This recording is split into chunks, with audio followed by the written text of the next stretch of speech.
창세기 2장 7절에서 9절에 나온 내용으로 인간이 무엇인지 대해서 설명해 드리겠습니다. 다시 설명해 드리겠습니다. 창세기 2장 7절에서는 인간을 하나님이 흙으로 만드셨다라고 이야기가 나오죠. 흙으로 만들고 그 코에 생기를 불어넣었다라는 표현이 나오고, 생기를 불어넣었을 때 사람이 생령이 됐다라고 나오죠. 그 생령이 됐다라고 하는 것은 네페시 하야입니다. 네페시 하야. 그 네페시 하야는 사람만 표현하는 게 아니고 동물, 창세기 1장 21절에 바다에 움직이는 물고기들을 만들 때 그 물고기들도 네페시 하야라고 이야기하는 거예요. 그러니까 네페시 하야라고 하는 것은 인간뿐만이 아니라 동물도 살아서 이렇게 움직이고 있는, 그 물고기가 살아있는 게 있고 죽어있는 게 있잖아요. 살아서 움직이고 있는 생명이 있는 그 상태, 그것을 보고 네페시 하야라고, 생령으로 표현된 거. 생물, 동물에는 동물이니까 생물이라고 했고, 번역하는 사람이, 사람은 동물이랑 다르니까 생령이라고 표현을 한 거예요. 원래는 똑같은 단어입니다. 그러니까 사람도 네페시 하야고 동물도 네페시 하야예요. 사람은 원래 뭘로 만들었다고요? 흙으로 만들었다. 흙은 생명이 없잖아요. 호흡을 할 수가 없잖아요. 움직일 수 없잖아요. 근데 하나님이 그 흙을 움직여서 살아있는 존재로 만들었다라고 하는 게 생령, 네페시 하야라는 이야기입니다. 물고기도 그리고 동물도 하나님이 흙으로 지었다라고 되어 있거든요. 똑같이. 하나님이 흙으로 지어서 그것도 움직이게 만든 거예요. 그것도 네페시 하야입니다. 근데 사람이랑 동물이랑 다른 점은, 동물을 만들 때는 그냥 네페시 하야라고 이야기를 했지만 사람에게는 생기를 불어넣어서 네페시 하야가 됐다라고 이야기하는 거예요. 그 생기가 니슈맛 하임이라고 하는 겁니다. 그 생기라고 하는 것이 뭐냐? 많은 사람들이 생기라고 표현되어 있으니까 에스겔서 37장에 나오는 생기를 대언했을 때 마른 뼈들이 살아나는 그 생기랑 똑같은 생기인 줄 안다고요. 근데 에스겔서 37장에서 말하는 생기는 루아흐, 하나님의 성령을 말하는 거고요. 여기서 말하는 건 루아흐가 아니고 그냥 네페시 하야에게 불어넣어준 니슈맛 하임이라고 하는 거예요. 하임은 살아있다, 생명을 말하고, 니슈맛은 입김을 말해요. 그러면 이 니슈맛 하임, 여기 창세기 2장 7절에서 사람 만들 때 불어넣은 생기랑 에스겔서 37장에 불어넣은 성령이랑 다른 거냐? 다른 것입니다. 사람은 아담을 처음 만들 때 하나님이 성령을 불어넣어 준 게 아니란 말이에요. 성령을 불어넣어 준 게 아니고 여기서는 생기인데, 그 생기는 동물과의 차이점은 있지만 성령은 아니란 말이에요. 그럼 이 생기를 불어넣으면 사람은 어떻게 되냐? 똑같이 살아있는 존재인데 동물이랑, 사람만 동물과 다르게 하나님을 인지할 수 있고 하나님과 교통할 수 있고, 그리고 하나님이라는 존재를 알고 교제를 할 수가 있는 거예요. 이 하나님이 생기를 불어넣어서 사람만 특별하게 하나님을 알고 하나님과 소통하고 그리고 하나님의 뜻을 알 수 있는 이런 존재로 만든 겁니다. 이 상태가 창세기 2장에서 처음 만든 아담의 상태예요. 그래서 아담은 완전한 성령을 소유하지는 않았지만 하나님을 알 수 있고, 그리고 그 하나님과 교통할 수 있다는 점에서 모든 동물과 차별이 되는 거예요. 동물들과는 전혀 다른 겁니다. 동물도 하지만 아담과 마찬가지로 살아있는 존재란 말이에요. 살아있는 존재.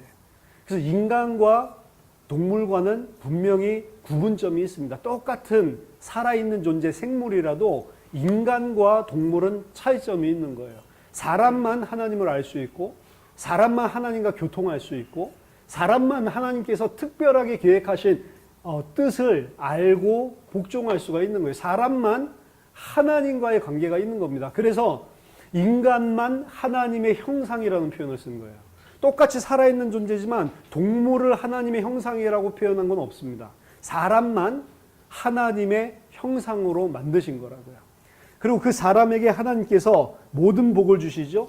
하나님이 이 사람을 만드실 때 흙으로 만들었다고 했는데, 오늘 보니까 창세기 2장 8절에 여호와 하나님이 동방의 에덴에 동산을 창설하시고 그 지으신 사람을 거기에 두셨다라고 이야기를 하죠. 동방의 에덴의 잘못된 표현입니다. 에덴의 동방에 동산을 창설하시고 에덴이라고 하는 큰 지역이 있어요. 그 에덴이라고 하는 큰 지역의 동쪽에 동산을 창설하시고 동산을 만드시고 아담을 그 동산에 넣으시고 그것을 지키고 그것을 경작하게 하시니라 라고 하는 겁니다. 그러니까 아담은 어디에 있어요? 원래 이 동산 바깥에 살고 있어요. 바깥에서 취한 흙입니다. 하나님이 지으신 에덴 동산에서 흙으로 만든 게 아니고요. 원래 아담은 에덴에 있는 동산과는 전혀 상관없는 바깥쪽에 흙을 취해서 만드셨다고요. 만드시고 난 이후에 에덴의 동쪽에 동산을 만드시고 사람을 거기다가 집어넣으신 거라.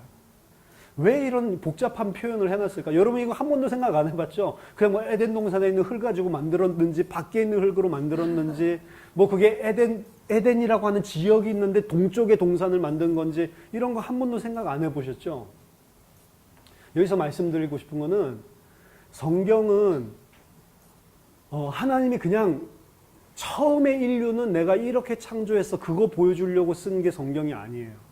성경은 우리에게 구원을 주시고 생명을 주시기 영원한 생명을 주시기 위해서 하나님께서 주신 계시입니다. 계시. 성경을 줄 때 이미 하나님은 뭘 생각하고 성경을 주시냐면 어떻게 해야 이 사람들에게 구원을 알게 할 수 있을까라는 목적을 가지고 주신 구원의 책이라고요. 그래서 성경은 우리가 읽을 때 이게 지금 나에 대해서 이런 부분을 이야기하고 있는 거구나. 그래서 나의 이런 부분을 지금 깨닫고 그 말씀에서 말하고 있는 진짜 내용을 알았을 때 우리가 영원한 생명을 얻고 구원을 얻을 수가 있는 거라고요. 모세오경이라고 말하는 창세기부터 신명기까지 모세가 썼다고 이야기하잖아요. 그걸 다 그냥 인정을 하고 일단은 모세가 다 썼다고 치고 그럼 모세가 누구한테 썼죠? 이 책을? 사람들 누구예요? 저희요? 1차적으로 누구에게 쓴 책이에요? 이스라엘 백성에게 쓴 책이죠. 그 이스라엘 백성이 언제 이 말씀을 받았습니까? 출애굽을 하고 가나안 땅에 들어가려고 했을 때 그때가 마지막 신명기의 고별 설교를 한단 말이야. 그러면은 이 모세가 창세기를 쓸 때 누가 1차적인 대상이냐면 이스라엘 백성이 1차적인 대상이에요. 이스라엘 백성에게 하나님이 모세를 통해서 구원이 무엇이고 사람이 어떻게 해야지 영원한 생명을 얻을 수 있는지 알려주기 위해서 이스라엘 백성에게 쓴 것이라고요. 그래서 이스라엘 백성의 관점에서 보면 지금 이 이야기는 굉장히 간단한 이야기입니다. 이스라엘은 애굽에서 나왔죠. 애굽이 여러분 지도를 보시면 알겠지만 애굽은 남쪽에 있고요. 아프리카예요. 아프리카. 그리고 아프리카에서 올라오면 딱 맞닿아 있는 데가 팔레스타인, 지금 이스라엘 땅입니다. 그럼 가나안 땅이라고 하는 팔레스타인은 아프리카에서 올라와서 남쪽으로 들어가야지 가장 빠르죠. 근데 하나님이 남쪽으로 들어가지 하지 않고 삥 둘러서 시내산을 둘러가지고 동쪽으로 들어가게 만드신다고. 동쪽에 뭐가 있어요? 요단강이 있거든요. 그 요단강을 건너서 들어가잖아요. 이스라엘이 동쪽을 통해서 들어가고 어디서 죽었어요? 모세가 요단 동편에서 죽었잖아요. 그 동편에서 가나안 땅을 보고 들어가지 못하고 모세는 거기서 죽었다고요. 그렇죠? 지금 하나님이 아담을 어떻게 했어요? 에덴 동산 밖에서 만드셔가지고 하나님을 알 수 있는 하나님의 생기 니시맛 하임을 불어넣어가지고 이스라엘 백성 똑같죠? 출애굽해가지고 하나님의 백성이 되게 하고 하나님을 알 수 있는 하나님의 형상으로 만들어가지고 이제 아담을 어떻게 해요? 동산 동편을 통해 가지고 들어가게 만든다. 동산 동편에 하나님이 약속하신 가나안 땅처럼 젖과 꿀이 흐르는 에덴 동산의 풍성한 이미지를 보여주는 것은 가나안 땅을 상징하는 겁니다. 출애굽한 이스라엘 백성에게는 하나님이 이 흙을 취해서 아담을 만드시고 에덴이라는 지역으로 들여보내시는데 동편을 통해서 들어가게 하시고 이제 이 아담으로 하여금 그 땅을 경작하고 그 땅을 확장시키라고 하는 거예요. 그래서 에덴이라고 하는 지역이 이마나타라고 하면 동산은 아직 요만한 겁니다. 그럼 아담은 뭘 해야 돼요? 이 속에서 경작하고 에덴 동산을 생육하고 번성하고 온 에덴 땅을 충만하게 만드는 일을 하는 거예요. 자기도 자기 형상 가진 사람을 계속 출생도 하지만 에덴 동산, 하나님의 동산도 계속 확장을 시켜나가는 거예요. 그래서 아담은 먹고 살기 위해서 일할 필요가 있었습니까? 없습니까? 없죠. 왜냐? 땅이 하나님의 축복으로 먹을 것을 다 내준다고 이야기를 했잖아요. 아담은 먹고 살기 위해서는 일할 필요가 없어요. 근데 아담이 빈둥빈둥 놀았나요? 아니요. 경작하고 원래부터 일을 했다고요. 그렇죠? 왜요? 에덴의 전체를 이 동산으로 확산시키고, 동산 가득 확산시키고 에덴 전체를 동산으로 만드는 거예요. 그리고 그 에덴 동산을 뭘로 가득 차게 만들어요? 생육하고 번성하여 땅에 충만하라. 하나님의 형상 가진, 하나님 알고 하나님과 교제하는 인간들로 가득 차게 하는 게 그게 원래 하나님의 계획이었다. 그렇죠? 그러면 이스라엘 백성 생각해 보세요. 이스라엘 백성이 출애굽했습니다. 어디를 통해서? 아담이랑 똑같이 동편을 향해서, 요단강을 건너서 가나안 동편을 향해서 들어갑니다. 그럼 그 사람들 뭐 해야 돼요? 들어갔으면. 여호수아 때 들어갔죠. 여호수아 때 들어갔지만 다 정복하지 못했죠. 성경 읽으신 분들 아시죠? 들어갔지만 한꺼번에 다 정복한 게 아닙니다. 땅은 분배를 다 해놨어요. 그럼 그 사람들 이제 뭐 해야 돼요? 정복해야죠. 정복하고 다스려야죠. 그래서 하나님의 백성으로 그 땅을 가득 차게 만들어야죠. 가난한 사람들은 어떻게 해야 돼요? 다 죽여라라고 얘기합니다. 좀 희한하죠. 어린아이부터 노인들의 이르기까지 싹 다 죽여라라고 이야기했어요. 되게 잔인하죠. 이게 신학적인 난제입니다. 와, 하나님 왜 어린아이는 죽이라고 했을까? 왜 여자는 굳이 죽이라고 했을까? 그리고 이스라엘 백성도 똑같이 생각했습니다. 왜 이렇게 다 죽이라고 할까? 안 죽였죠. 그래서 그렇죠. 안 죽였습니다. 안 죽이고 왜 이 사람들 우리 종이 돼가지고 일하면 훨씬 우리가 편하게 살 수 있는데 왜 다 죽이라고 하지? 거기 있는 가축들까지도 다 죽이라고 그랬어요, 하나님. 아니, 이거 우리가 소고기 구워 먹으면 좋은데 이거 왜 다 죽이라고 그러지? 이래가지고 안 죽이고 숨겨놨다니까. 그게 이스라엘이에요. 그 이스라엘이 하나님이 은혜로 애굽에서 살려가지고 살아있는 하나님의 백성을 만들어가지고 가나안 땅 들어가서 그 땅에 생육하고 번성하고 충만하고 정복하고 다스리라고 했는데 안 하는 거예요. 왜요? 아, 우리가 생각할 때는 좋거든. 왜 이 예쁜 여자들 다 죽여? 그냥 우리 하인을 삼지. 왜 이 좋은 짐승들 다 죽이냔 말이에요. 내가 키우면 계속 생육하고 번성할 건데 그 생각을 가지고 안 죽이는 거예요. 그렇죠? 아담은 어떻게 했습니까? 들어가가지고 열심히 일했는데 당장에 하나님 말씀 어겨버리죠. 그렇죠? 어려운 것도 아니고 동산 중앙에 있는 나무의 실과 먹지 마라. 선악을 알게 하는 나무의 실과는 먹지 마라. 먹으면 정령 죽을 것이다. 이야기했으면 그거 안 먹으면 되잖아요. 들어가자마자 뭐 해요? 그거부터 먹잖아요. 그러니까 똑같다고요. 이스라엘은 아담의 이야기를 들으면서 지금 이거 우리한테 하는 이야기잖아 라고 듣게 돼 있다고요. 동편을 통해서 지금 들어가려고 할 때 이 사람들은 우리를 하나님이 아담을 에덴으로 들어가게 하는 것처럼 지금 우리를 동편을 통해서 요단강을 건너서 가나안 땅을 동쪽으로부터 들어가게 만드는구나 라고 이스라엘 백성은 깨닫는 거라. 그럼 정말로 이 말씀을 깨달았다면 들어가서 어떻게 해야 돼요? 선악과를 따먹으면 안 되죠. 선악과 따먹지 말고 어떻게 해야 돼요? 다 죽여버리고 거기 있는 재산 하나도 취하지 않고, 그렇죠? 그 사람들이랑 언약 맺지 말고 하나님 말씀하신 대로 하나님의 백성들로만 가득 차게 만들고 그리고 하나님 앞에서 율법 행하면서 살아야죠. 그렇죠? 근데 아담도 실패했지만 이스라엘도 똑같이 들어가자마자 실패했다는 게 사사기예요. 사사기 읽어보면 들어가자마자 바로 그 순간부터 또 타락했다는 걸 알게 돼 있어요. 여호수아 때 그 언약을 가지고 들어갔는데 여호수아랑 장로들이 죽자마자 똑같이 불법을 행한다고요. 그럼 어떻게 되죠? 불법 행하면 하나님의 말씀 어기면 어떻게 되죠? 쫓겨난다고요. 그 쫓겨나는 게 이제 그 바벨론 포로로 끌려가는 겁니다. 여러 번 하나님이 이방 민족에 어려움 주다가 계속해서 안 깨닫고 말 안 들으니까 나중에는 아예 다 무너뜨리고 그리고 바벨론으로 쫓겨나는 거예요. 그 어디로 쫓겨났다고 해서 바벨론이 어디 있어요? 팔레스타인이 있으면 바벨론은 저기 동쪽 끝에 있죠. 동쪽에 있는 땅이에요. 아담이 죄를 지었을 때 어디로 쫓겨났어요? 동산 동편으로 쫓겨난다고. 그래서 단순하게 이거는 출애굽한 사람들에게만 주는 게 아니고 이스라엘 백성에게 또 주는 거예요. 출애굽했었던 이 사람들에게도 당장 말씀을 주지만 이스라엘 백성들, 그 바벨론으로 쫓겨간 사람들에게 똑같이 메시지. 너희가 지금 아담과 같이 범죄해서 쫓겨난 거다. 동쪽으로 너희도 끌려간 거다. 창세기에서 동쪽으로 가는 것 나쁜 것입니다. 그럼 남쪽으로 가는 것 나쁜 거예요. 동쪽으로 가는 거 왜 나쁘죠? 바벨론 때문에 그렇고. 남쪽으로 가는 거 왜 나빠요? 애굽 때문에 그래요.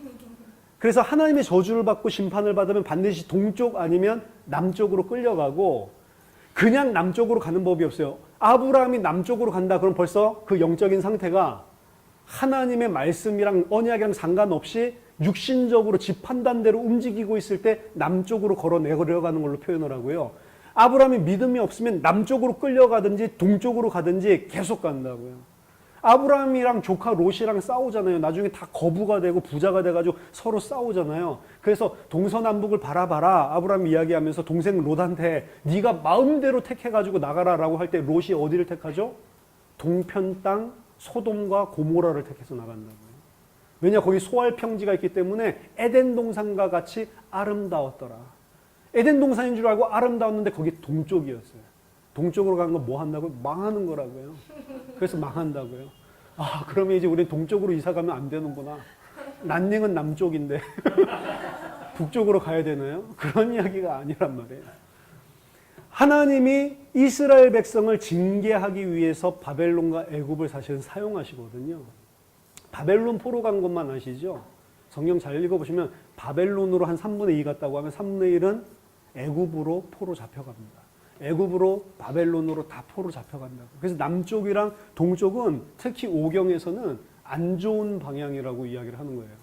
안 좋은 방향이고 그쪽으로 갈수록 뭔가 영적인 상태가 하나님의 말씀 잊어버리고 내 마음대로 살려고 하는 그런 상태를 드러내주는 겁니다.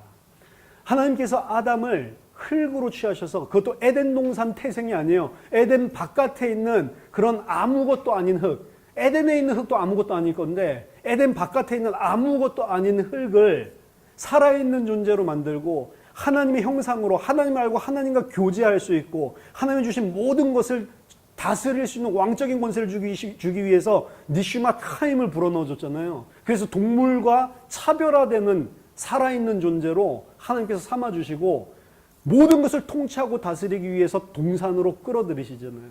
자, 동산이라고 하는 것은 이스라엘에게 있어서 이스라엘이 굉장히 척박한 땅입니다. 비가 오질 않아요. 그래서 농사도 비에만 의지를 해야 되고 뭐 저수지가 풍성한 것도 아니고 뭐 녹지가 있는 땅이 아닙니다. 지금은 이스라엘 가면은 너무 이 과학이 발달해가지고 점적 관수 통해가지고 호수를 전부 다 깔아가지고 진짜로 녹지대 같아요. 너무너무 아름다운 땅이 됐어요. 왜냐, 그 사람들 이스라엘 사람들 똑똑하니까 유대인들이.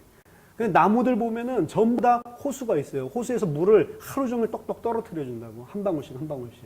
그렇게 해야 살 수 있는 땅입니다. 그럼 옛날 이스라엘 당시를 생각해 보세요. 옛날 이 고대 이스라엘. 동산을 짓는다고 하는 거 아무나 짓는 게 아닙니다. 누구만 지을 수 있냐면 동산은 아까 전에 성전 누구만 지을 수 있다고 그랬어요? 평정한 왕만 지을 수 있다고 그랬죠. 평정한 왕이 자기가 섬기는 신전도 짓지만 동시에 뭘 짓냐면 내 왕궁을 짓는다고요. 솔로몬이 의리의리한, 다윗이 남겨놓은 헌금 가지고 의리의리한 성전 짓잖아요. 근데 자기 성전은 얼마나 더 큰 줄 아세요? 나중에 한번 역사서를 통해서 확인해 보세요. 하나님이 성전 초라할 정도로 지 왕궁은 엄청나게 만든다고요. 수십 년 동안. 그렇게 만들어 놓고 그 왕궁 옆에 뭘 만든 줄 아세요? 동산을 만듭니다. 동산을 만들었다 이러면은 그거는 고대 근동지방에서 최고 왕이에요. 야, 저 왕이 정원을 만들었다 그러면.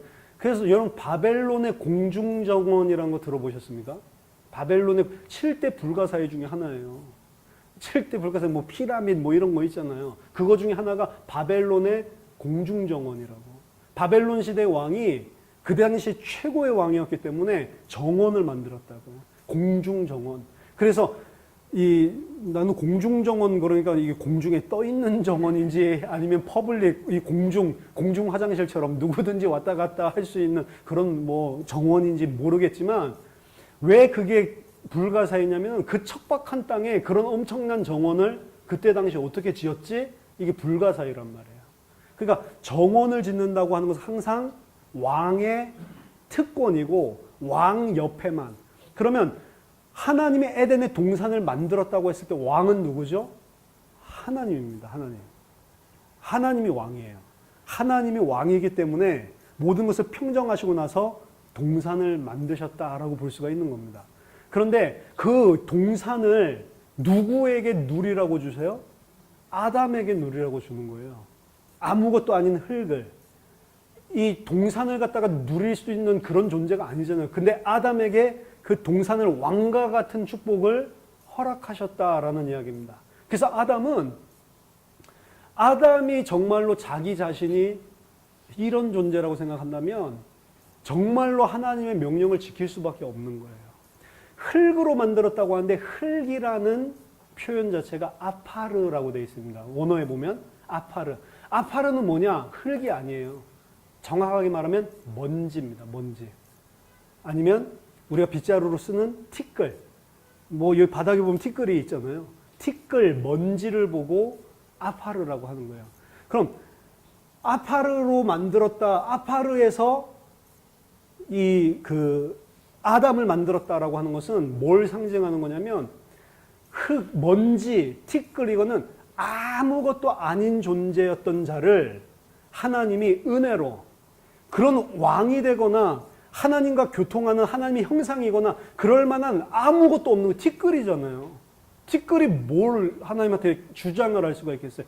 아무것도 아닌데 하나님의 은혜로 너 티끌 하지 말고 내가 생기를 불어넣어주고 살아있는 존재가 되고 나의 형상이 되고 나의 형상에 대해서 왕 같은 존재가 되고 내가 만든 거 이거 내가 만든 내가 왕이고 내가 이 정원을 누려야 되는데 내가 안 누리고 네가 다 누려.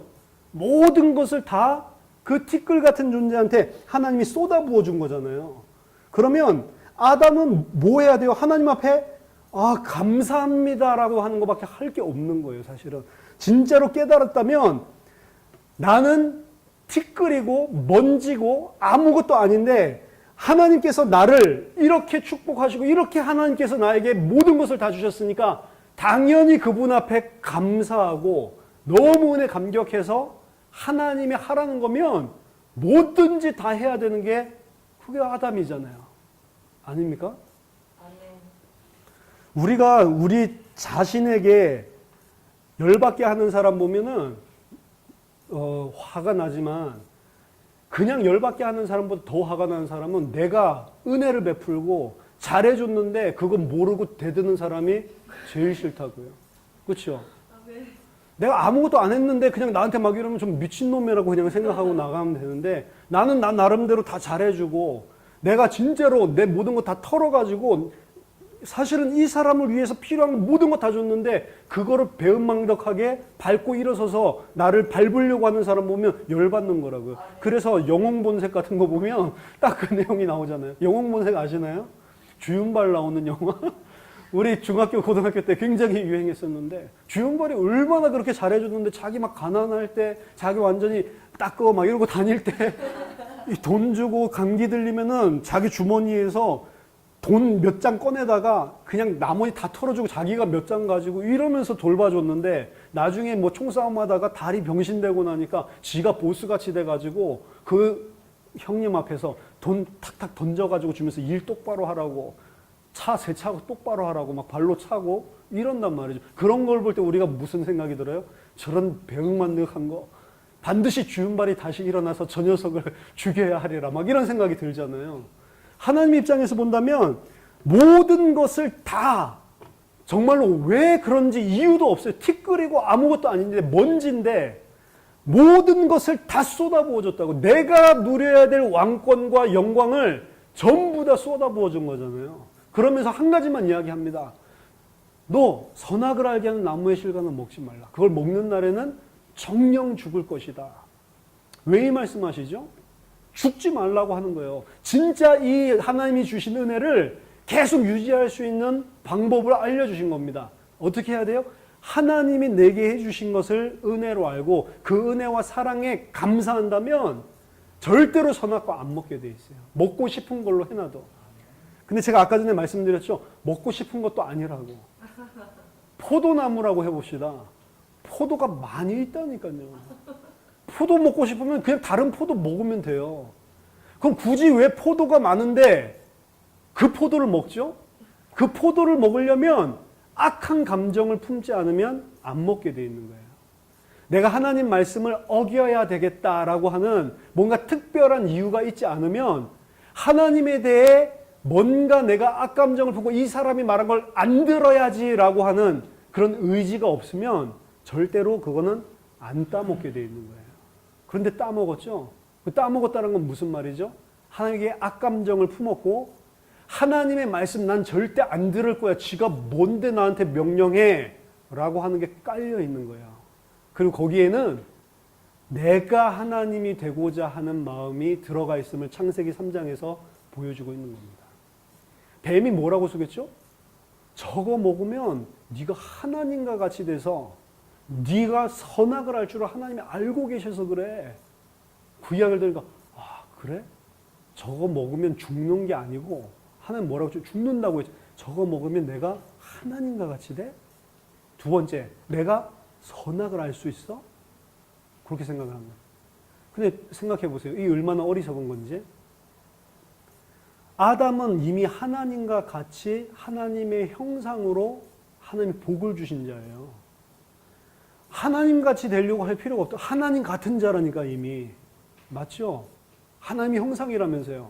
하나님이 지으신 모든 이 세계를 하나님이랑 똑같이 자기가 왕이 돼서 통치하고 다스린다면서요. 근데 왜 하나님같이 되려고? 이미 하나님 같은 존재인데. 아담이 정신이 똑바로 깨었다면 야 미친놈아 내가 하나님 같은 존재인데 무슨 또 하나님같이 되라고 해. 뱀을 두들겨 패야죠. 선악을 이거 먹으면 알게 돼 라고 했을 때 진짜 아담이 나 선악 뭔지 알아. 하나님 말씀 주셨어. 이거 먹으면 악이고 이거 안 먹으면 선이야. 하나님 말씀에 순종하는 게 선이고 하나님 말씀에 불순종하는 게 악이야. 나 선악 이미 알거든. 안 먹으면 되잖아요. 근데 그 말 딱 듣고 흔들려 버리죠. 그러면서 아 하나님이 나를 속였다. 저거 먹으면 내가 뭔가 엄청난 존재가 될 수 있는데 나를 속였다라고 생각을 해서 하나님 거짓말. 하나님이 거짓말했다 나에게. 내가 저거 먹으면 이제 내가 하나님이 되는 것이다 라고 생각을 한 거예요. 그러니까 악감정을 품은 거죠. 하나님의 말씀을 자기 의지를 가지고 이 일부러 불순종을 한 것 그거 외에는 하나님 명령 어길 이유가 없는 겁니다. 근데 아담은 티끌이었고 먼지였는데 이 복을 하나님이 허락한 존재라고요. 진짜로 그것을 안다면 진짜 아담이 그 하나님의 사랑과 은혜를 알았다면 절대로 그렇게 안 했을 건데 제가 봤을 때 아담은 이 받은 게 너무 복에 겨워가지고 교만해진 것 같아요. 우리도 똑같습니다. 우리가 언제 교만을 버리고 하나님 앞에 겸손해지는지 아세요? 고난을 당할 때예요. 사실은. 거의 대부분의 사람들은 내가 많은 것을 가지고 내가 가진 거 가지고 나는 충분하고 이거 가지고 내가 먹고 살 수 있고 이거 가지고 내가 풍족하고 나는 너무 행복해 라고 하는 사람은 하나님 필요 없습니다. 그리고 하나님 뜻이 뭔지 알고 싶지도 않아요. 오히려 고난과 우리 궁핍함을 통해서 하나님을 찾게 하고 하나님께 의뢰하게 만들고 하나님을 의지하게 만든다고요. 거꾸로라고. 내가 조금만 괜찮으면 하나님 별 신경을 안 써요. 근데 내가 고난을 당하면 하나님이 왜 이렇게 나를 지금 이런 고난을 통해서 뭘 하려고 하시지? 하나님을 생각하게 된다고요. 그래서 사람은 어려울 때 하나님을 저버리는 게 아니고요. 거꾸로 내가 잘 되고 내가 뭔가 얻었다라고 생각할 때 거의 대부분 하나님을 떠나는 것입니다. 그럼 여러분 왜 이렇게 고난이 계속되는지 아시겠죠? 하나님의 사랑이라니까요. 아, 나는 안 그래요 하나님. 하나님 다 아신다니까요. 아니 왜 저런 사람들한테 줘가지고 교만하게 하고 그렇게 하세요? 저 같으면 안 교만할 건데 저는 딱 겸손 체질이에요. 주세요. 근데 하나님이 다 안다니까요. 하나님의 은혜라고요. 심지어 바울도 마찬가지였습니다.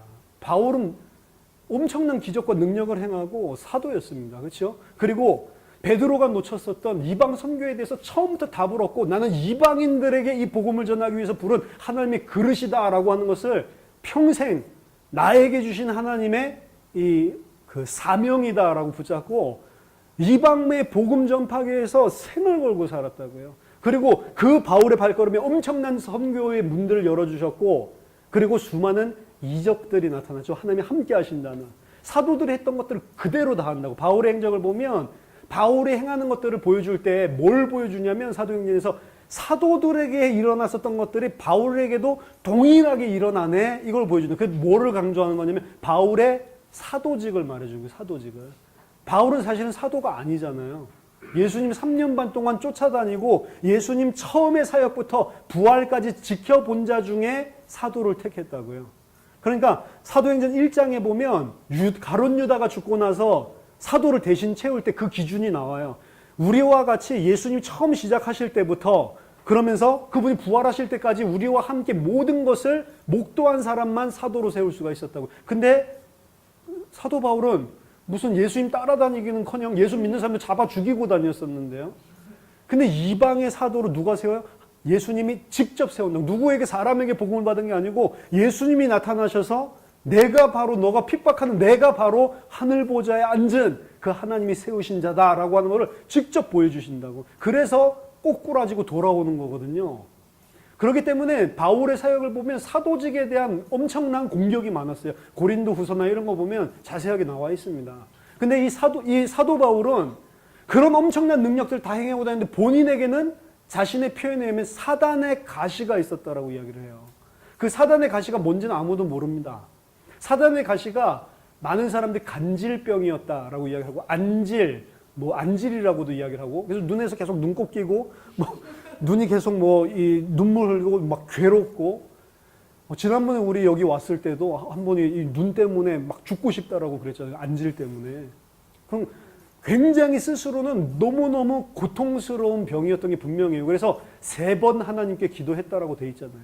3번 기도했다는 거는 3번, 1번, 2번, 3번 기도한 게 아니고 죽도록 생명 걸고 기도했다는 표현이에요.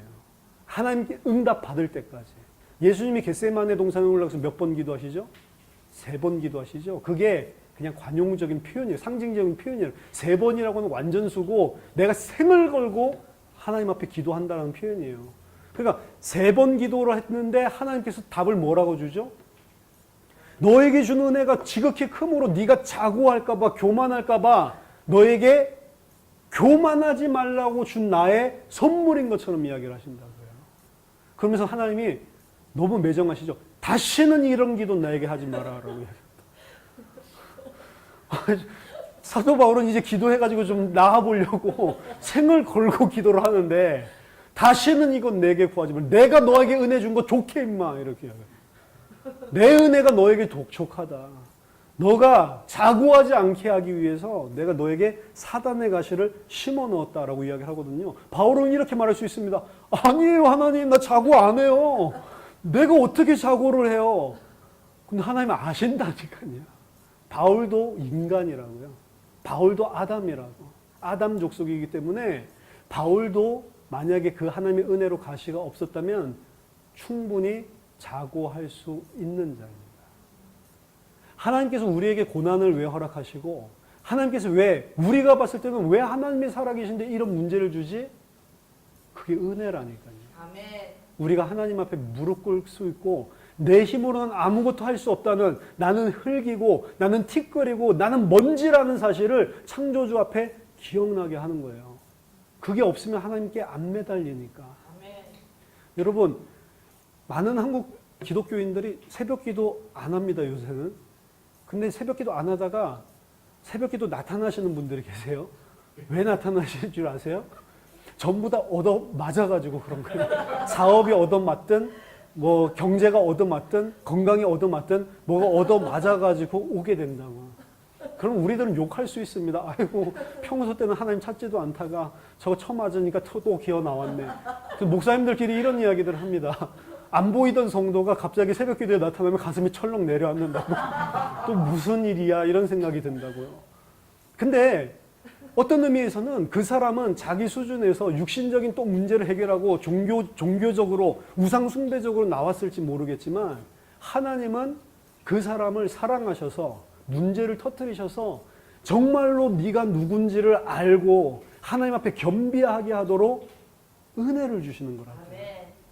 근데 그걸 은혜를 모르고 복음을 모르면 그걸 또 그냥 그저 해결하고 하나님의 능력을 힘입어가지고 도움받아가지고 내가 필요한 거 뜯어내려고 하는 하나님 삥 뜯는 그런 수준으로 와서 기도를 하고 있는 거죠. 복음을 모르면 하나님은 계속 그게 나중에 핑계할 게 없는 거예요. 내가 그렇게 은혜를 베풀고 내 앞에 무릎 꿇도록 만들었을 때 너 뭐 했냐?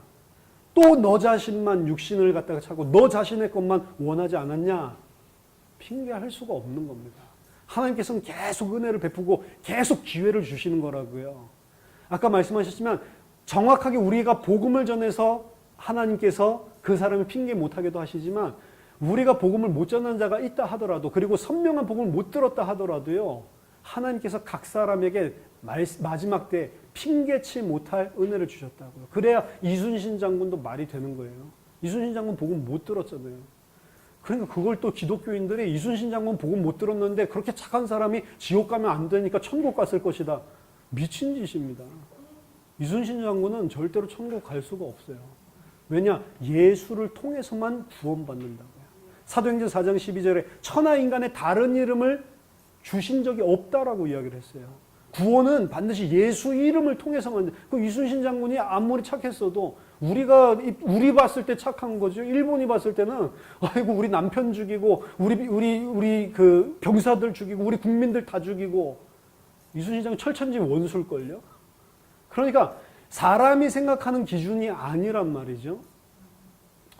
아담은 아무것도 아닌 존재, 티끌과 같은 존재를 하나님께서 은혜를 주셔서 하나님의 왕적인 존재로 삼아주신 겁니다. 그게 성경에 보면은 여러분 이런 거 기억하실 거예요.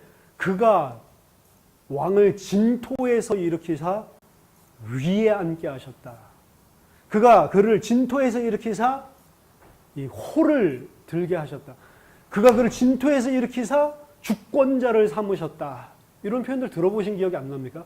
그 진토라고 하는 것은 진토가 뭐지? 진흙인가? 찰흙인가? 막 이제 우리는 그렇게 생각하는데 그 진토가 바로 아파르, 티끌이에요. 티끌에서 일으키셔서 주권자로 삼으셨다. 이 다윗을 찬양할 때 이런 그를 하나님께서 진토에서 일으키사 주권자를 삼았다라고 이야기를 하거든요. 다윗도 마찬가지로 아무것도 아닌 자인데 그 자를 하나님이 일으켜서 왕을 삼으셨다고요. 그게 누굽니까? 아담 이야기예요. 아담을 하나님이 티끌과 같은 존재, 아무것도 아닌 존재를 일으키셔서 왕으로 삼으셨다고요. 그러면서 한 가지만 인정하라는 겁니다. 나는 하나님이고 너는 티끌이야. 네가 왕처럼 모든 것을 다 통치하고 다스리고 누릴 수 있어. 하지만 너는 창조자가 있음을 기억해야 돼. 이 모든 게 네가 잘해서 받은 게 아니고 너는 티끌이고 먼지인데 내가 은혜로 너의 어떤 것과 상관없이 그냥 준 거야. 그렇죠? 이게 우리가 받은 구원이랑 똑같은 겁니다. 우리가 구원받을 만한 뭔가 구석이 있어서 구원해 준 게 아니라고요. 하나님이 모든 것을 내가 그럴 만한 것을 받을 그런 구원을 받을 어떤 의도 없는데 하나님이 일방적으로 나를 의롭다 하시고 택해가지고 주신 거라고요. 구원을.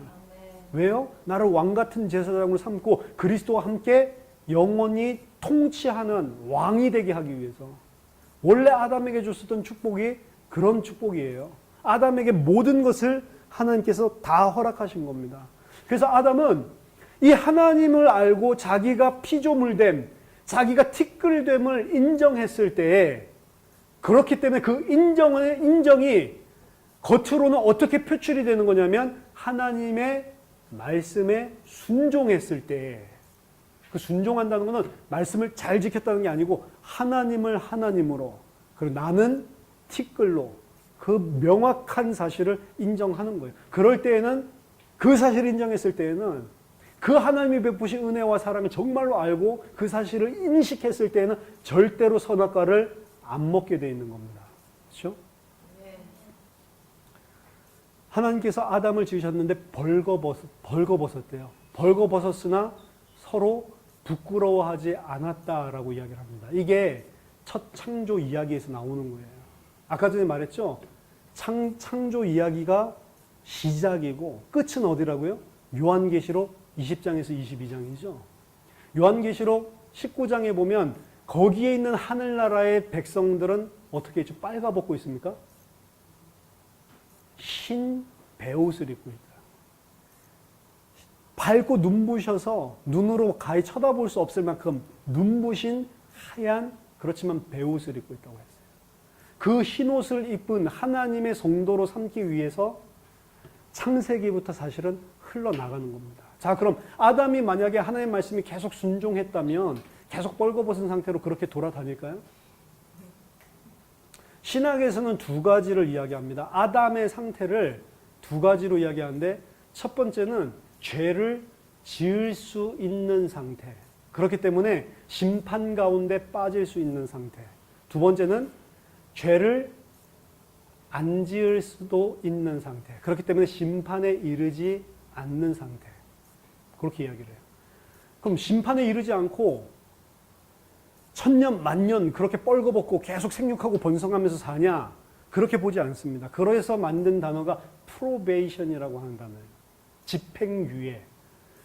하나님이 선악과를 가지고 시험하실 때 오랫동안 그렇게 시험하려고 한 게 아니고 그 시험에 복종을 했으면 그 시험에 복종한 아담을 하나님께서 새 하늘과 새 땅에 사는 그 신옷 입은 영화로운 상태로 그리스도와 같은 그 상태로 하나님께서 영화의 땅에 올려주셨을 것이다 라고 이야기를 하는 거예요. 물론 그런 일은 세상에 일어나지 않았습니다. 그리고 그런 일이 안 일어나고 죄 가운데 빠졌을 때 성경은 우리를 구원하기 위해서 준 책이에요.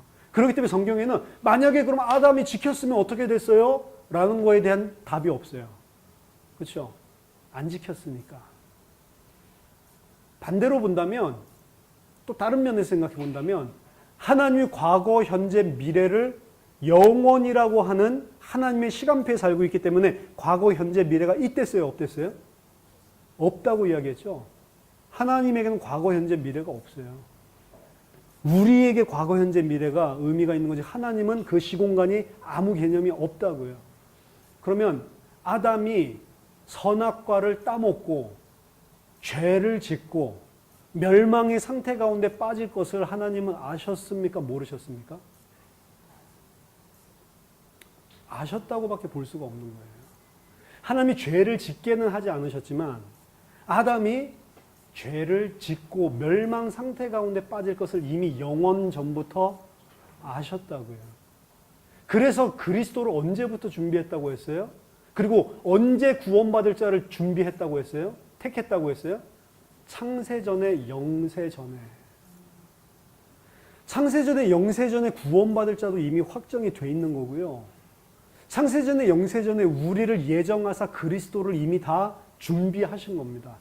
너희들이 죄 가운데 빠져서 멸망받을 수밖에 없는 내가 택한 백성들이 있는데 그 사람들을 그 멸망 가운데 빠졌을 때 어떻게 구하실지를 이미 다 예정을 해놓고 이미 다 삼위의 하나님이 계획을 세워놓고 태초의 천지를 창조를 하신 거라고요. 하나님을 죄를 짓게 하는 죄의 원인자라고 말하는 게 아닙니다. 잘 이해하셔야 됩니다. 하나님을 죄의 원인자로 만들면 우리는 이단입니다. 하나님의 죄의 원인자라는 것이 아니고 하나님은 그러한 일이 일어날 것을 모를 수가 없는 거예요. 왜냐? 무소부지하시다면서요. 하나님 모르시는 게 없다면서요. 그럼 성경에서 하나님 후회하셨다는 건 무슨 소리냐? 하나님의 안타까움을 표현한 것이지 정말로 후회했다는 게 아니에요. 하나님 아신다니까요. 아시는데도 안타깝다고요. 심지어 하나님이 불신자들이 하나님을 알지 못하고 하나님 대적해서 멸망 가운데 심판받는 거를 불신자 죽는 것도 보고 아프다고 이야기를 했어요. 아시는 것입니다. 하나님이 다. 그러니까 이미 구원받을 자는 창세전에 영세전에 그 영혼의 시간표 가운데 정해져 있다는 거예요. 자, 여러분들 생각해 보세요. 그러니까 인간이 뭔지를 잘 아셔야 됩니다. 이미 구원받을 자도 다 정해져 있고, 그리고 그 자들은 하나님께서 직접 찾아가셔서 어제 새 언약, 이 사람들이 살아날 수밖에 없는 성령을 부어 넣어준다면서요. 이제는 니슈만 하임이 아니고 루아흐, 성령을 부어 넣어준다고요. 성령이 들어오시면 우리는 어떤 상태가 되냐? 예수님과 똑같은 상태가 되는 거예요. 그 성령을 부어 넣으시면 영원히 안 떠난다고 그랬거든요. 그래서 말세 때에 그리스도를 통하여 완성되고 난 이후에 우리 속에 임하시는 성령은 안 떠나십니다. 그럼 누구에게 성령이면요? 이미 창세전의 영세전에 택한 자. 그럼 가족의 구원을 위해서 우리가 기도를 하면 다 구원 받습니까? 못 받는다는 결론이 나와요. 그래도 믿는 자에게 능치 못할 것이 없다고 했는데 그 말은 그 말이 아니라니까요. 주 예수를 믿으라 그리하면 너와 내 집이 구원을 얻으리라고 했는데요. 그거는 나만 믿으면 우리 집안 다 구원받는 거 아니에요? 그 말 아닙니다. 그 집이라고 하는 것은 내 집이 아니고 내 집이죠. 구원받은 사람이 내 집이죠. 그 집은 하나님의 집, 교회를 말하는 거예요. 주 예수를 믿음으로 어떻게 돼요? 하나님께서 예정하신 교회가 다 구원을 받게 되는 거라고요. 내 가정 말하는 게 아니라고. 내 육신의 이 땅의 가정을 말하는 게 아니라고요, 성경은. 그러면 어떻게 해요? 그럼 우리 남편이나 뭐 우리 자식이나 우리 가족, 친척이나 우리가 부모님이나 안 믿는 사람 위해서 기도할 필요 없어요? 아니요, 기도해야죠. 모르니까. 하나님이 예정했는지 안 예정했는지 모르니까 기도해야죠. 근데 왜 모르게 해서 가르쳐주면, 여러분 가르쳐주면 어떻게 하실 거예요? 우리 엄마 구원 안 받네? 기도 안 해. 안 할 거잖아요. 근데 엄마가 구원을 받도록 예정된 분이든 아니든 모르고 있는데 지금 안 믿고 있다라고 하면 안타깝잖아요. 믿어야 되는데, 이 생명, 이 어머니 곧 돌아가실 건데 이 영생을 얻지 못하면 안 되는데 안타깝잖아요. 뭘 깨달으라고 그럼 그런 가족 관계를 이 땅에 우리에게 허락해 놓으신 걸까요? 하나님이, 이 하나님의 백성이 하나님을 떠나서 멸망 가운데 있는데 이 복음을 받아들이지 못하고 생명을 얻지 못한 상태를 보면서 얼마나 안타까워하는지를 알라라고 하는 거예요. 그런 안타까움과 그 사랑을 가지고 내가 너희를 살린 것이다를 깨달으라고 하는 것이지, 너가 기도하면 엄마 다 구원받는다, 그 말이 아니라고요.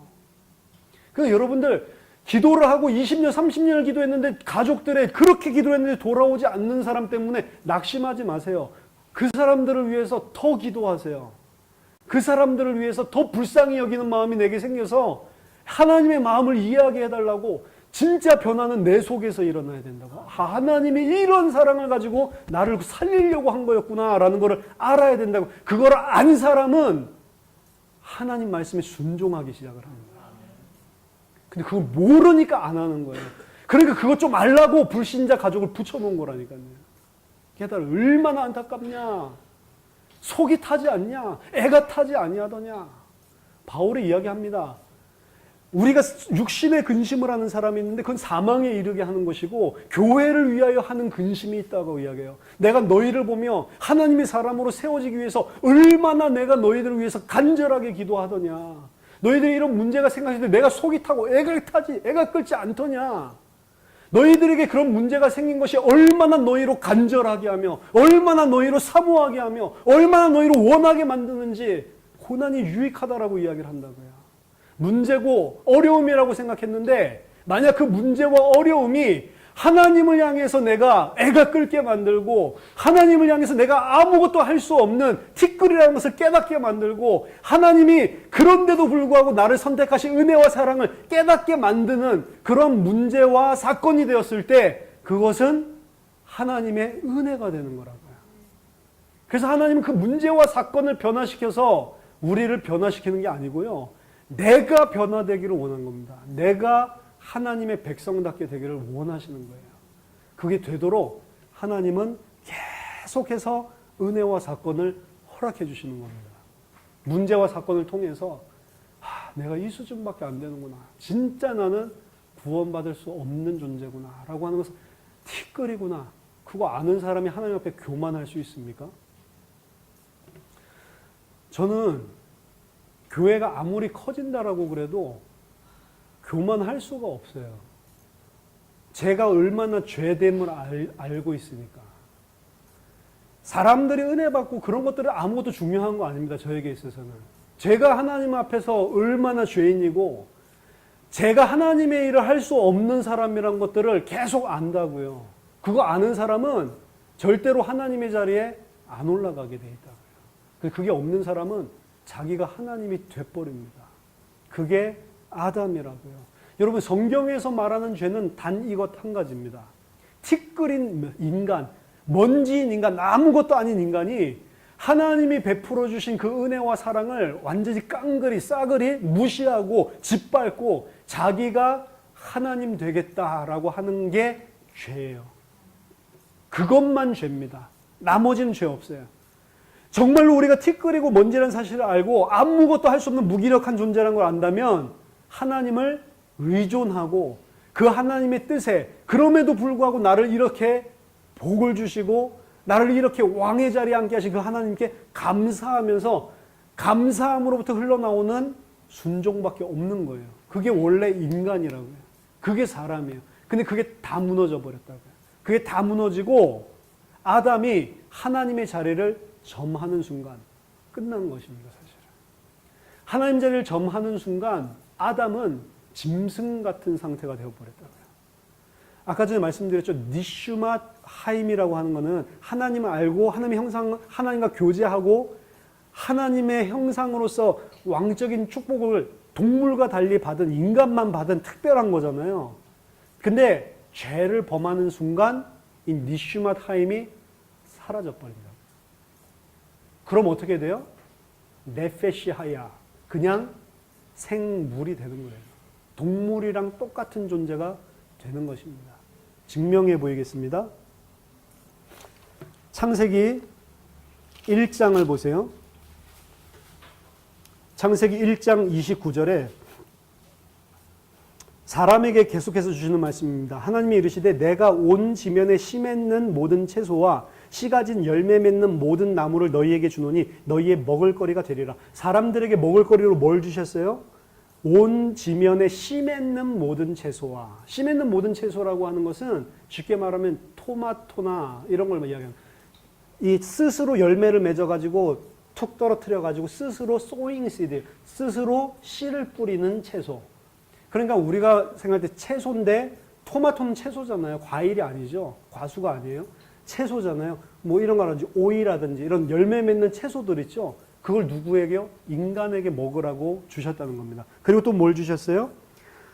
열매 맺는 모든 나무를 너희에게 줬다. 그게 뭐 사과라든지 뭐 이런 열매 맺는 모든 나무를 우리에게 먹을 거리로. 30절에 또 땅의 모든 짐승과 하늘의 모든 새와 생명이 있어 땅에 기는 모든 것에게는 내가 모든 푸른 풀을 먹을 거리로 주노라. 풀은 누구에게 줬어요? 짐승, 동물에게 줬다고요. 우리가 먹을 것은 푸른 채소가 아니죠. 채소 먹는 거 아닙니다, 인간은. 어떤 사람들이, 건강식을 해야 된다고, 아담이 했던 대로 그대로 하면 우리는 건강해질 수 있다고, 이러면 뭐 100세 사는 거는 문제도 아니라고 하면서 우리는 채식을 해야 되고, 두 번째, 높은 베개를 베면 안 된다. 아담이 베개 있었냐? 그냥 8베개 정도 했을 거다. 그러니까 8 정도의 높이 낮은 베개를 하면, 그런 건강 강의를 막 하거든요, 성경 가지고.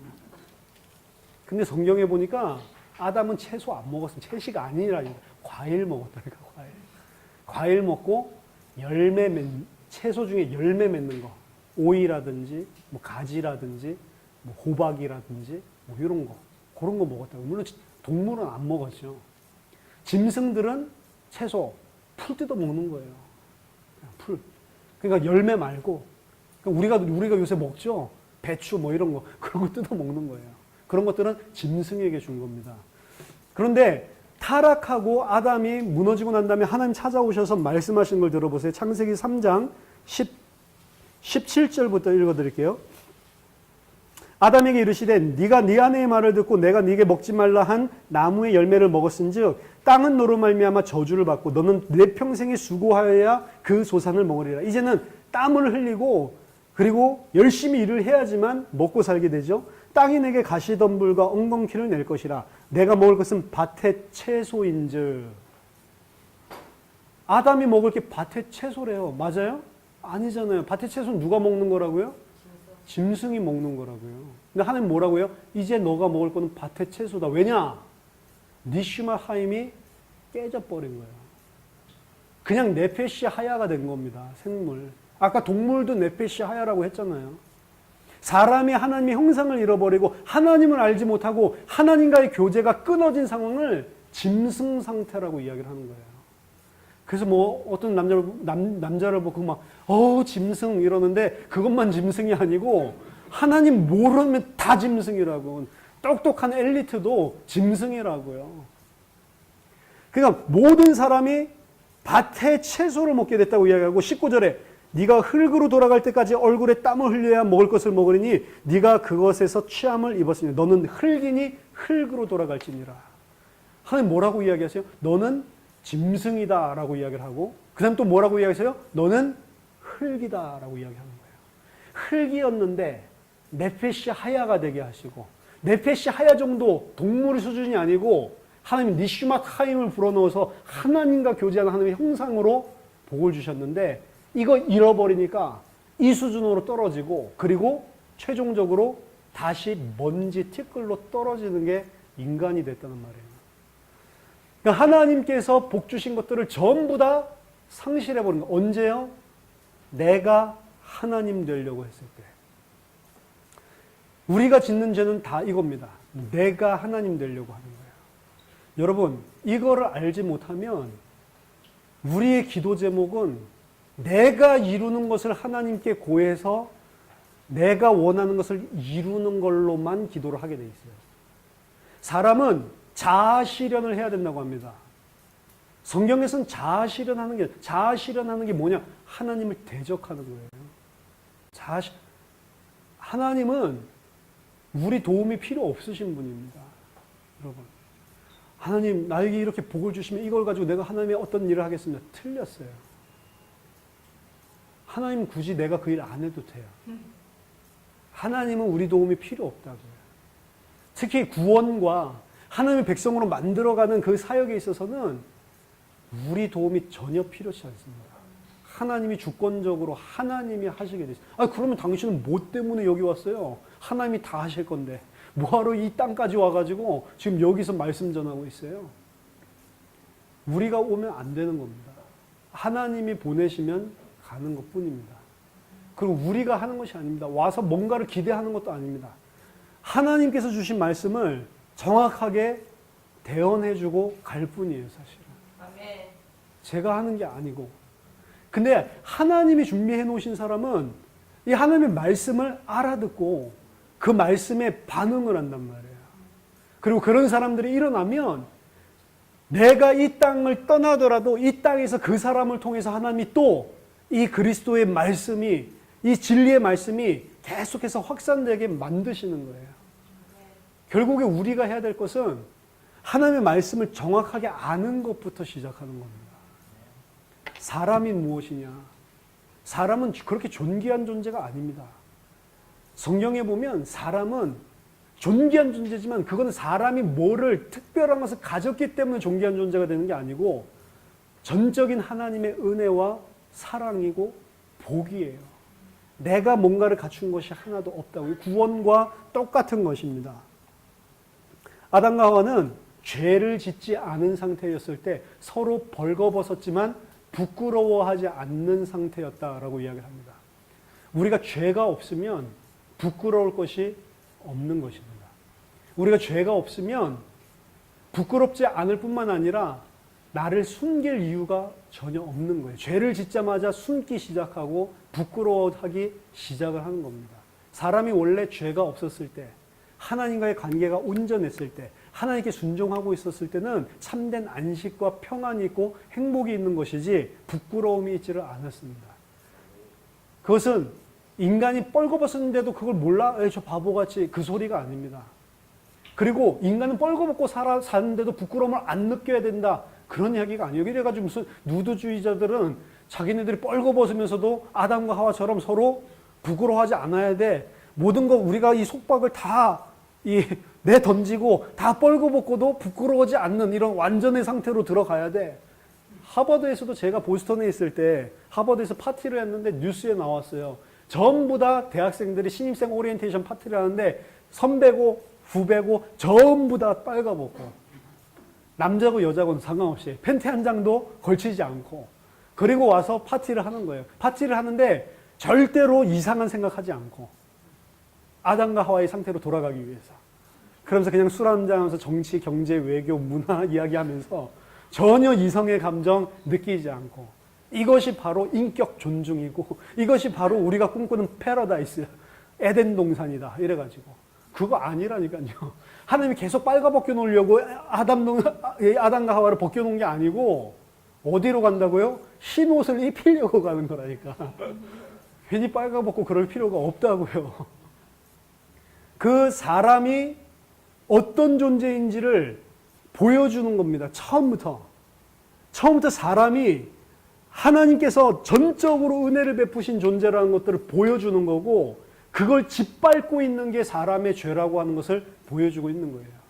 어느 정도로까지 짓밟는 줄 아세요? 하나님이 자기 살려주려고 왔는데 저 새끼 죽여라고 해서 십자가에 못 박아서 죽여버린다. 그 정도로 짓밟아 버린다고요. 그게 누구 이야기냐? 아담 이야기요, 우리 이야기입니다. 아담 이야기를 하는 게 아니에요.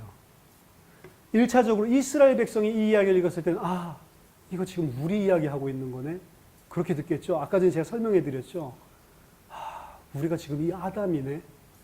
이걸 듣게 되는 거죠. 우리도 똑같습니다. 지금 아담 이야기 하는 게 아니에요. 누구 이야기를 하고 있냐? 우리 이야기를 하고 있는 겁니다. 로마서 5장 12절만 확인해 보겠습니다.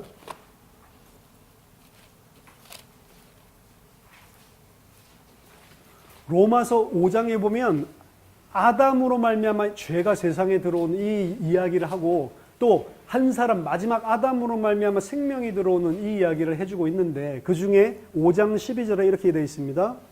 그러므로 한 사람으로 말미암아 죄가 세상에 들어오고 죄로 말미암아 사망이 들어왔나니 이 아담 이야기죠. 이와 같이 모든 사람이 죄를 지음으로 사망이 모든 사람에게 이르렀느니라. 한 사람 아담으로 말미암아 아담의 범죄함으로 죄와 사망이 세상에 들어왔죠.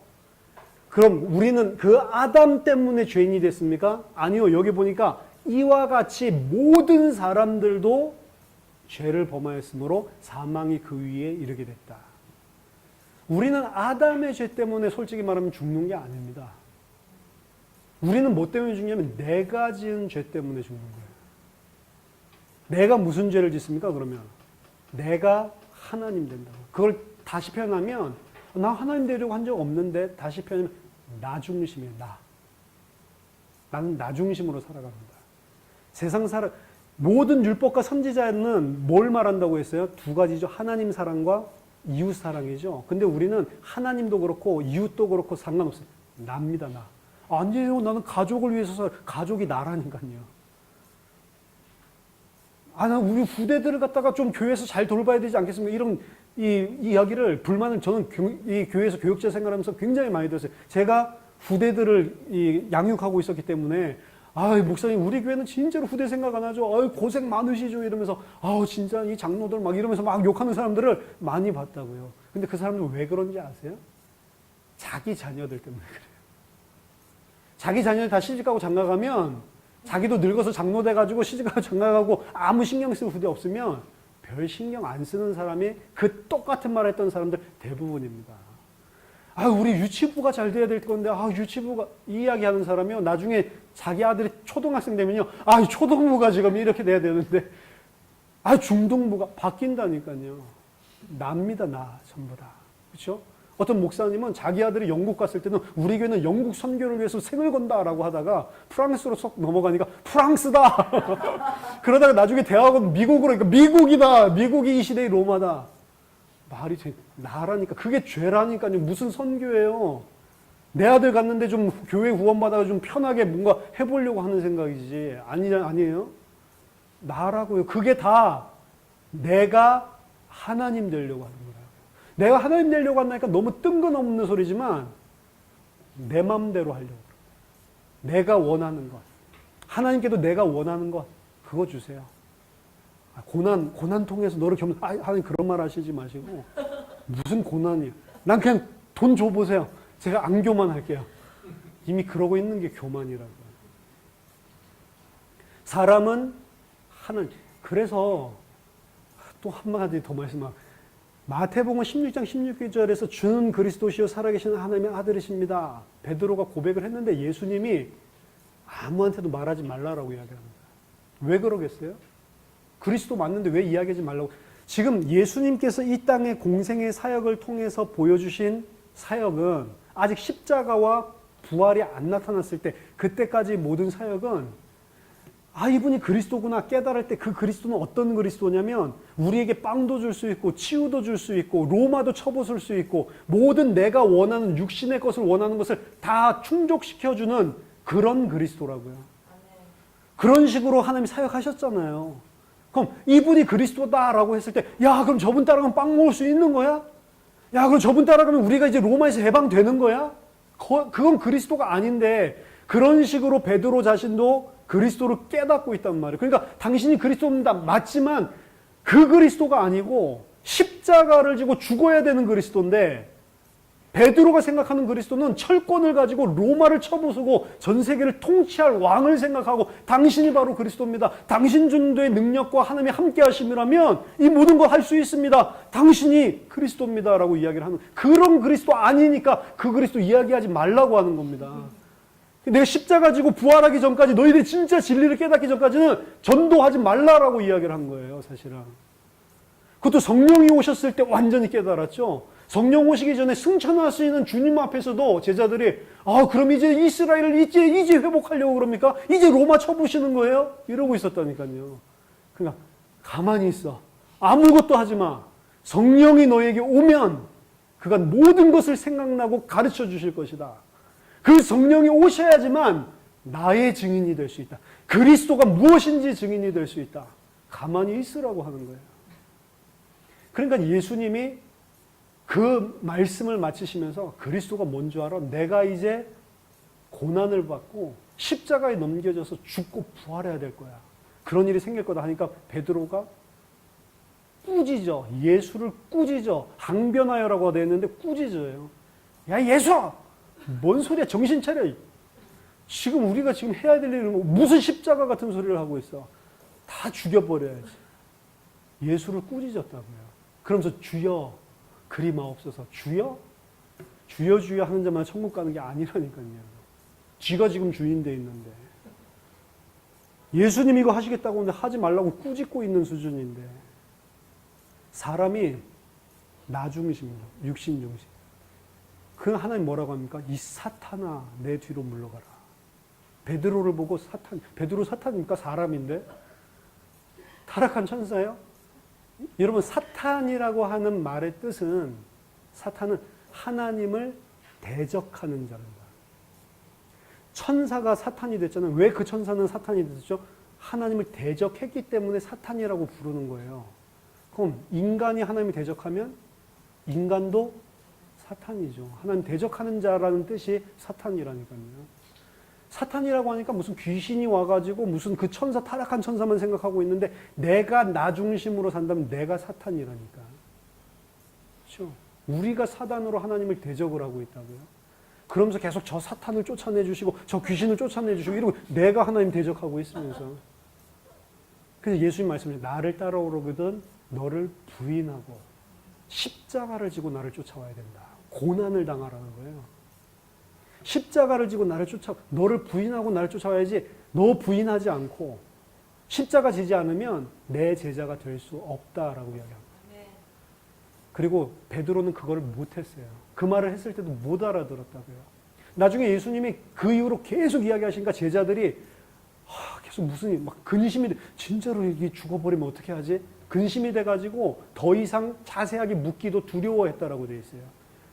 여전히 예수님 그렇게 말씀하셔도 그건 예수님 말씀이지 우리는 그런 일이 일어나면 안 되는 거예요. 그러니까 예수님 겟세마네에서 잡혀가실 때 베드로가 칼을 뽑아서 그 잡아가려는 병사를 피했으니까 귀가 잘렸지, 원래 머리를 친 거라니까요. 죽이려고.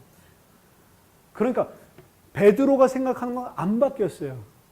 결국에 예수님이 십자가에 죽었어요. 결국에 예수님이 부인하지 않고 쫓아가고 자기도 예수와 함께 있던 자 아니야? 라고 이야기했을 때 3번 부인하죠. 마지막에는 저주까지 했대요. 시키지도 않은 저주를. 아, 그 새끼 나 몰라. 왜? 그래야지 믿어줄 것 같으니까. 누구 중심이죠? 나 중심이죠. 그게 사탄이고 그게 죄라고. 그게 내가 하나님 되려고 하는 거라고요. 고난이 왔을 때 우리는 고난을 치워주세요.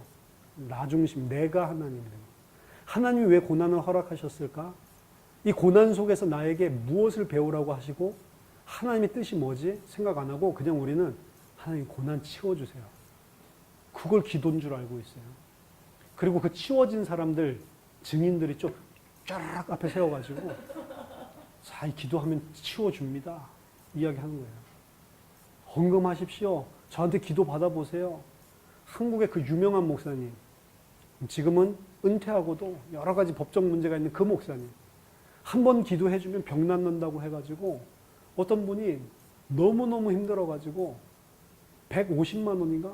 임대 그 주택에 살고 한 달에 월급이 돈 들어오는 게 뭐 40몇만 원인가 하는 그런 분인데 150만 원을 모아가지고 그분 기도 한 번 받고 나 이 병 좀 낫고 싶어가지고 갔더니 봉투를 주니까 툭툭 세부더래요. 50이 비네? 더 채워서 오세요. 안 그러면 나한테 기도 못 받고 저기 다른 부목사 기도 받으라. 그게 목사예요? 아니라니까요. 그런 기도 없습니다. 기독교에는 그런 기적 없습니다. 여러분 그런 기도 받으려면 저희 법사 찾아가시라니까. 훨씬 잘해줍니다. 훨씬 능력이 있다고요. 온만이 밤명 한번 기도하면 귀신들이 와가지고 다 낫게 해준다고요.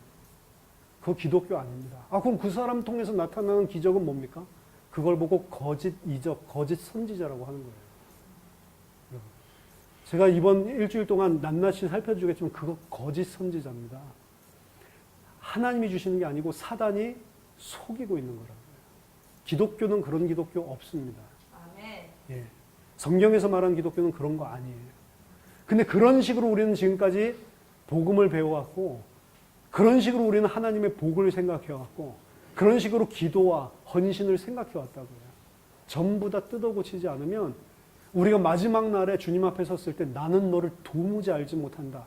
이 소리를 들을 수 있다니까요. 그러니까 성경을 통해서 보고, 이 성경 말씀을 통해서 보고 깨닫고 우리가 바르게 믿고 잘못된 믿음은 무너뜨리고 바로 세워야 된다니까요. 제가 이런 말씀들을 계속하면 이것들이 혼란스러운 사람들이 많이 생기고, 이런 말씀들을 계속하면 싫다는 사람도 생기고 이제 더 이상 듣기 싫어하는 사람도 생겨요. 그런 사람은 어쩔 수 없는. 그럼 그 전에 좋아했던 건 뭐지? 저는 반문을 해봅니다. 하나님의 백성이 아니구나.